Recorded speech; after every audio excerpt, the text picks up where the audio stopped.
ఈరోజు ఒక గొప్ప రోజు, ఒక మహాత్ముడు తెలుగు జాతికి, ముఖ్యంగా ఆనాడు మనం ఆ చెన్నపట్నంలో మద్రాసుతో కలిసి ఉన్న రోజుల్లో మనకి ఎటువంటి ప్రఖ్యాతులు లేకుండా అన్ని రకాలుగా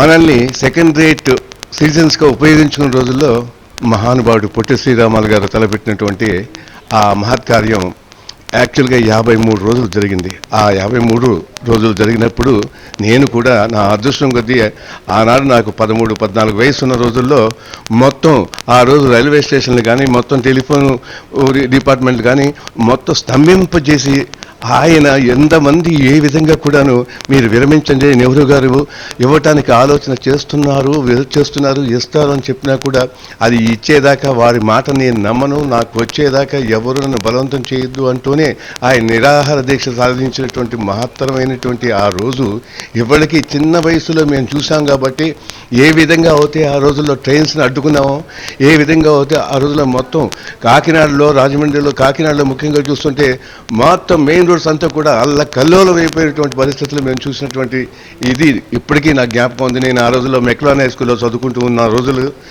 ఇప్పటికీ నాకు జ్ఞాపకం. అటువంటి మహానుభావుడు ఇవాళ మనకి ప్రసాదించింది ఏంటంటే తెలుగు జాతికి ఒక ప్రత్యేకమైన రాష్ట్రాన్ని ఆ రోజే వచ్చింది.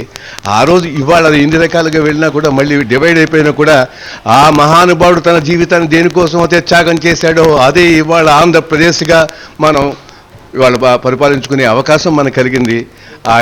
ఆయన్ని ఈరోజు మనం తలుచుకోవటం కూడా చాలామందికి చాలా కష్టమైపోతుంది.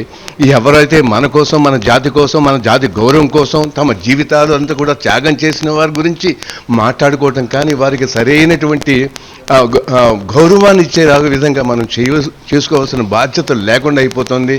దయచేసి చెప్తున్నాను, ఈనాడు ఇప్పుడు ఉన్నట్టు ప్రభుత్వాన్ని కూడా రేపు మనం నిర్మించుకుంటున్నటువంటి మీరు చెబుతుంటే మహత్తరమైనటువంటి అమరావతి క్యాపిటల్లో ముఖ్యంగా మనం పెట్టుకోవాల్సినది ఎవరిది అంటే పొట్టి శ్రీరాములు గారిది మహత్తరమైనటువంటి ప్రదేశంలో ఆయన్ని పెట్టుకోవాల్సిన బాధ్యత ఈ ప్రభుత్వం మీద ఉంది, రాబోయే ప్రభుత్వాల మీద ఉంటాయి, మన అందరి మీద కూడా ఉంటాయి. ఏ విధంగా అయితే బాబా అంబేద్కర్ విగ్రహాన్ని మనం పెట్టుకోవాలనుకుంటాం, అలాగే టంగుటూరు ప్రకాశం పంతులు గారి, అలాగే మహానుభావులైనటువంటి ఆ రోజుల్లో స్వతంత్ర కోసం పోరాడినటువంటి అది వీరయ్య చౌదరి, ఆయన అటువంటి మహానుభావులు, అల్లూరి సీతారామరాజు, ఇలాంటి వాళ్ళు అందరూ కూడా ఒక ప్రత్యేకమైనటువంటి గౌరవమైనటువంటి స్థలంలో పెట్టుకోవాల్సిన బాధ్యత ఈ ప్రభుత్వాల మీద ఉంటుందని ఒకసారి రిమైండ్ చేసుకుంటూ ఈ అవకాశం నేను నిజంగా గర్వపడుతున్నాను.